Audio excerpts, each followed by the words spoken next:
ആ MTയെ അന്ന് പരിചയപ്പെട്ടൊരു നിമിത്തം, ആ MTയെ പരിചയപ്പെടാൻ വേണ്ടി തന്നെയായിരിക്കണം മമ്മൂട്ടി അറിഞ്ഞോ അറിയാതെയോ, അറിഞ്ഞിട്ടില്ല, അറിയാതെ തന്നെ ഈ കേസുകളെല്ലാം വേണ്ടെന്ന് വെച്ചുകൊണ്ട് തിരിച്ചത്.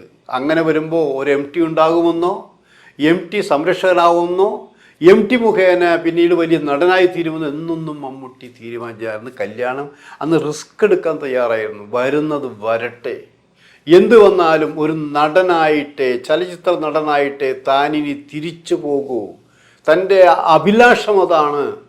അങ്ങനെ സംഭവിച്ചില്ലേ? ആ MTയുമായിട്ടുള്ള പരിചയം കൊണ്ട് MTയുടെ സിനിമകൾ കിട്ടി, മറ്റു പല സിനിമകളും കിട്ടി. അങ്ങനെ പടിയായി ഇങ്ങനെ വളർന്ന് വന്ന് പിന്നെ ഇവിടെ നിൽക്കാൻ കഴിച്ചപ്പോൾ, പിന്നെ നമ്മൾ പടങ്ങളിൽ അഭിനയിച്ചാൽ മാത്രം പോരാ.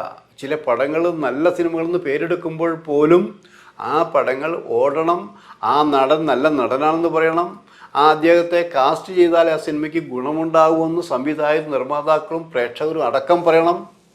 അങ്ങനെ പറഞ്ഞാൽ രക്ഷപ്പെട്ടു.